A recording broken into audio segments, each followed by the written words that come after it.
Hello, everyone, and welcome to today's video recap of the Verizon Wireless VZWBuzz chat. Today, I am absolutely thrilled to welcome Syed Balki.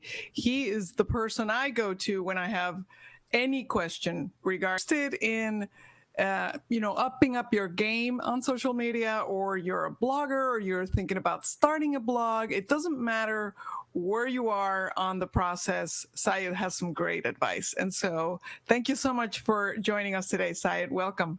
Thank you for having me. Now, you're coming to us from where exactly are you? I'm in Gainesville, Florida. Gainesville, Florida. That's pretty hot down there, I guess, at this point. Pretty hot. Yeah, it is hot, but inside it's AC, so I'm good. Inside in the AC, that's all you need. Now, you're building a house, right? Yeah, I'm building a house in West Palm Beach. So, yeah. Awesome. Today, we're going to give away, somebody's going to win this beauty, the HTC One M9. This phone is actually one of the most intuitive smartphones that I've ever used. When you just start playing with it, all of a sudden, it organizes all of your apps. So you only see the things that you're using most, little things like that, and a great camera as well. So today's recap, we're going to have one winner, and the way to win is you have to ask Syed the best question. We're actually going to pick from your questions today. So post your questions on Twitter.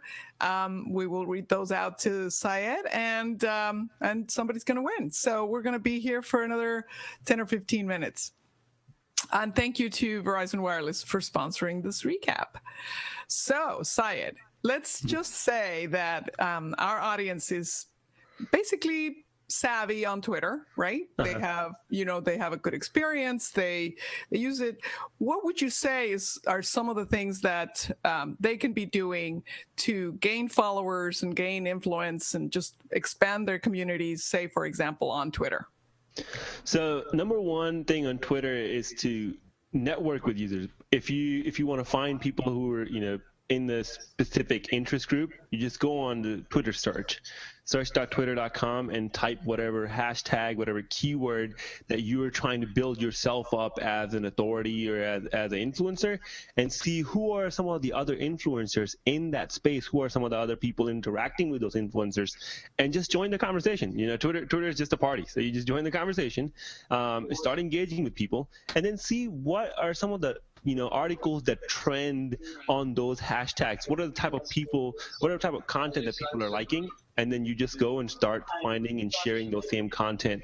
For me, in the tech space, I'm always reading the Hacker News, which is the Y Combinator news. I'm always on, different sites like VZWBuzz, and I'm sharing articles from there in your particular space, whatever space you're trying to grow out of. Find these reputable industry websites and then share articles, and then just engage. Wow. So good. Such good advice.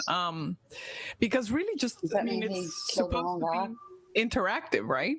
I mean, that's the main idea. So that's really good advice. I just wanted to make sure, Marty, that there's some voices in the background. So.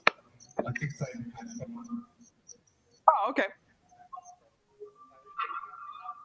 No, I don't know who it is on the call. Oh. It's somebody named by Crystal that's on the call. Okay. All right. Well, somebody snuck into our chat, so that's great. And we love that people, want to do that. But I guess to keep it organized, we're going to try to keep you all on Twitter. So post your questions, because that's how we're going to be able to not only give you some good advice, but also pick the winner of this HTC One M9. Syed, I forgot to actually ask you, because one of the things that I wanted to make sure people knew is all of the great things that you're doing, right? So you founded List25, list25.com. Tell us a little bit about how huge it's become. And what is it? So List25 is just an entertainment site that covers all the little bizarre facts that you never know, but now you know. And we just passed 1.7 million subscribers on YouTube. Our videos have been viewed, I think, like 300 million plus times. So that's like more than 250 million times. It's insane. And we're getting millions and millions of unique visitors that come to the website, enjoy the content. And it's just random, cool little things that you wouldn't know, but now you know. Oh, that's so cool. List25.com. List and Absolutely. the number 25.com. You also founded WordPress Beginner, which is really the way, WordPress is obviously the tool that most bloggers use to start their blogs. Tell us about that.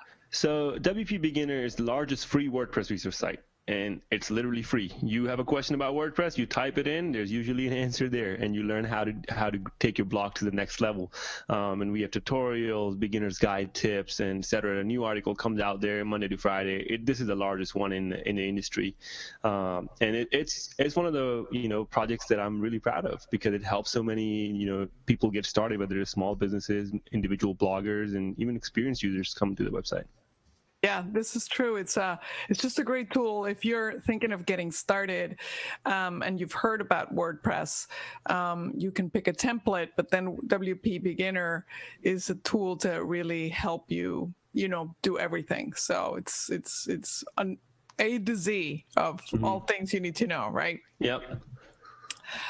Now, one more thing that I've always admired about you is that although you're incredibly busy, you're not quite even in your mid-20s, I think. And you're also building homes in Guatemala, is it, or Costa Rica? It's the schools in Guatemala. Schools, wow. Yeah. Tell us just a little bit about that.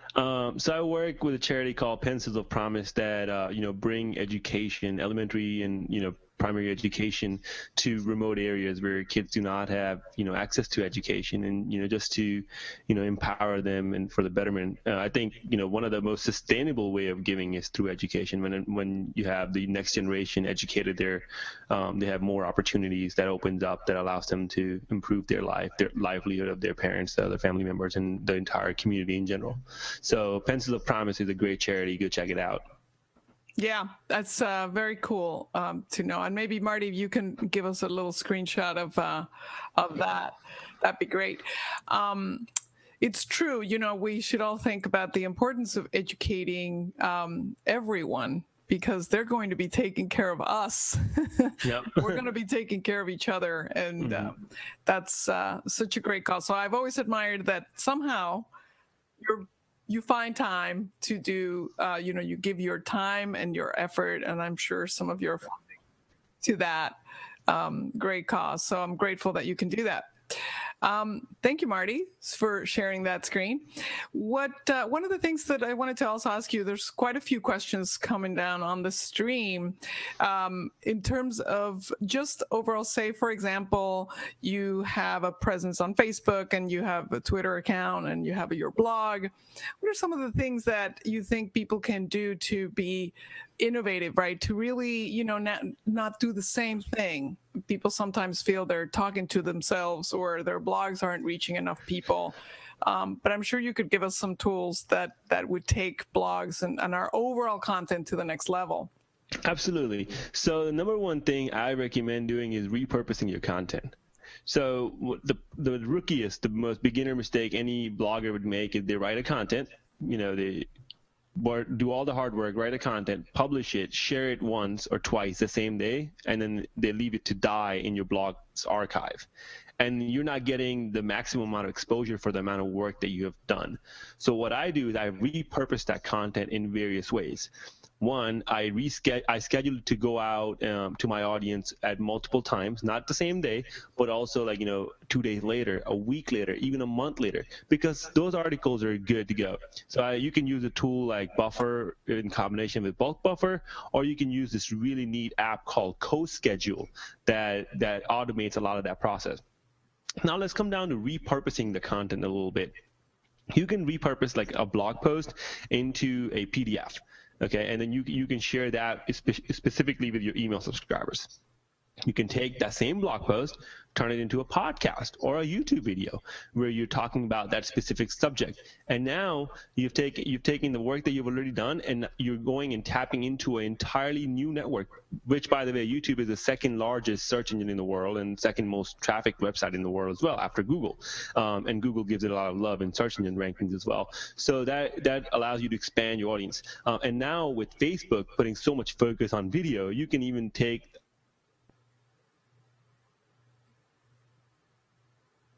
a little piece of that YouTube to the next level, because Facebook autoplays those videos. It gives them, prominent spot in other people's newsfeed. So just taking the one content that you have and repurposing it in a different way. Let's say you have a blog post that has stats. You can use a tool like a Visage or Pictochart or Canva and turn them into pretty little charts that you just share on Facebook or share them as Twitter images. Take a video that you have, make it into an animated GIF, and then share it on Twitter, because animated GIFs do really, really well on Twitter. So you can How do you do an animated GIF? All what you do is you take a video that you have, and then you save it as a GIF. There's different programs. Mm-hmm. Yeah, there's different programs that do that. There's tons of converters. If you just go type video to GIF converters on the internet, there's tons of them out there. Mm-hmm. That you do that. Yep. So cool. So cool. Tell us a little bit about the importance of capturing who comes to your website. Whether you have 100 or 100,000 people, oftentimes I would say the majority of people don't even know who was there, right? So yeah. I know you developed a little tool for that, but why is it so important? So knowing who's coming to your website and analytics is absolutely important, because otherwise you're just shooting, arrows in the dark, not knowing where it's going to hit. So a tool that I developed is called Opt-in Monster. And what it does, it allows you to convert your website's abandoning visitors into subscribers that you can later on even turn into customers. And what it does is it's based on the premise that over 70% of people who abandon your website will never return. So yeah. You basically get their email address, and this allows you to have 6 different types of email capture forms. It tracks the user's mouse behavior based on which page they're on. Give them a special offer that they give you their email address for, and it's being used on 277,000 different websites. And by the time we're probably done with this conversation, it'll be viewed by, I think, over 1 million people. Can you imagine? Yeah. So it's interesting because I do remember a couple of sort of social media pioneers saying that trying to capture people was not a good idea, because it was distracting, and because it's a big pop-up that disturbs you from writing. But there's many ways to do that, right? They don't have to block the content. They can just they don't. As the user is scrolling, it can just slide in from the right-hand corner, this much of your screen, or it could be a little bar that you can attach to the bottom of your website or the top of your website. It could be something that just embeds within your content. So after the second paragraph or the last paragraph, you can say, hey, do you like this content? Give me your email address. And the reason is, email is the most personal and most direct way of getting in touch with somebody. And if email wasn't important, let's say we're on the topic of social media, let's say social media is super important, but notice how all social media websites, including Facebook, Twitter, LinkedIn, etc., all require you to have an email address to sign up. Yeah. Because that's the most reliable way of contacting. Why doesn't Facebook say connect with Facebook? Well, you need an email account. Yeah. And you're going straight to the source. Yeah. So, yeah. And you may not get all your emails read, but certainly if you focus on really awesome content, good quality feedback, your content's likely to get read. Absolutely. I am so fascinated. Every time I hear you speak, there's always some nuggets that I learn, and I do remember you sharing with us once sort of your favorite platforms and where do you see them going, because obviously there's so many. There was the case of Ello when it was first launched, and people just rushed to secure their names and never to return. So I wanted to get your take on sort of in general, what do you see as far as social? I mean, are there still powerhouses? Are there some new ones that people should be paying attention? You have Facebook, which is a giant behemoth of a network, which you absolutely cannot ignore. I definitely see a lot of potential in a platform called Periscope, which a lot of people don't know is owned by Twitter. Twitter owns Periscope. So when you connect with Twitter, all of your followers are there. And, anytime somebody else connects and they were following you on Twitter, they will automatically be suggested that they follow you. And the cool part about Periscope is that, you say, I'm going to broadcast now. Within minutes you're going to have dozens of people that are like there to see you. And the reason why they're all there is because Periscope app sends a notification, a push notification. So it's almost like somebody got a text message saying, hey, Monica just went live on Periscope, and they're going to go and, check out what Monica has to say about it. So I think there's a lot of potential there, especially video getting such a big push from Facebook, and obviously YouTube being what YouTube is. Periscope is that micro format of video. You record a quick show, and then you can push it out. Like Periscope allows you to keep it for 24 hours, and then what you do is you can just transport that video into YouTube, repurposing that content. So maybe you do a blog post, and then you say, I'm going to be doing Q&A after the blog post on my Periscope account. You answer questions there, and then you embed that back into your blog post, share it, spread that Periscope recording out to your YouTube channel, out to your Facebook audience, which is almost like new content that took you maybe 15 minutes of your time, and you just hold the phone up and then just record, right? So Yeah. I think there's a lot of potential there, but overall social, I think video is huge. If you want to grow your social media following, I would really suggest that you start doing something related to video. Establish yourself on YouTube, establish yourself on Facebook, even with the video platform. Really take advantage of this, growth, especially on Facebook. Take advantage of that video platform, because Facebook is going all arms against YouTube. So video is going to be playing a huge role. And the reason Facebook's pushing video so much is why? What would you say? People who watch videos are more engaged. Oh, 'cause they're more engaged. Of course. They're more engaged. Absolutely. Whereas, image, you just look at it and you forget about it, right? Video, you're gonna give it your undivided attention for like 30 seconds, 90 seconds. Yeah. So that kind of engagement is there. Just like you watch a show, right? It's like you're watching a TV show that you absolutely love. So you have your favorite celebrities, favorite stars, and that's what Facebook is trying to attract. Yeah. And indeed, one of the questions is from Evelyn, is if Periscope is live, are the videos kept for later? So the answer is yes, right? Yes, up till 24 hours. After that is gone. Mm-hmm.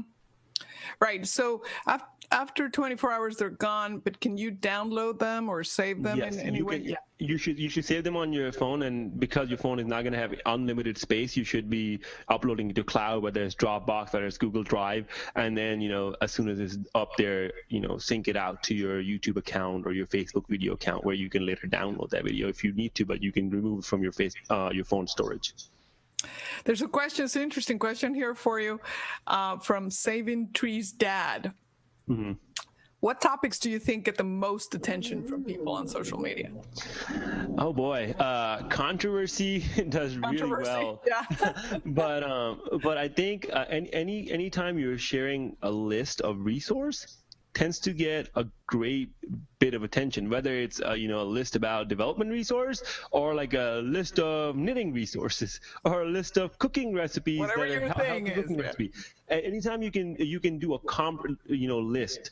Anything that's bite-sized. Lists don't have to be like super long. The reason why people like lists is you have bite-sized content that is easy to consume, and people that are interested in a specific object can click on it and learn more about it. So people want a lot of bite-sized content. Yeah, no, it's true. Bite-sized content, videos, things that are visual. Mm-hmm. So I'm going to give you a couple of platforms, and you tell me what you think of each one. Cool. Okay, so you touched a little bit on Facebook and Twitter, so we're not going to go there. But how about Instagram? Where's it going? And Instagram has a huge teen audience, very engaging. Anytime I post a video, anytime I post a photo, it gets like tens and tens of likes, if not hundreds of little hearts. So it's really cool. I think there's a lot of potential in Instagram, going, especially when Facebook introduced ads in it. I think a lot more businesses will be paying attention. So if you're there now, this is the platform. This is the time to grab it. This is the platform that's not going anywhere anytime soon. I'm glad you said that, as I do love it, and still trying to master it myself. I'm not as hip and cool yet, but definitely worth exploring. Tell us about Google Plus. What's there? I don't know if I would spend too much time on Google Plus right now, mainly because Google, the company itself, is not spending a lot of time on Google Plus. They have practically fired majority of the team that used to build on Google+.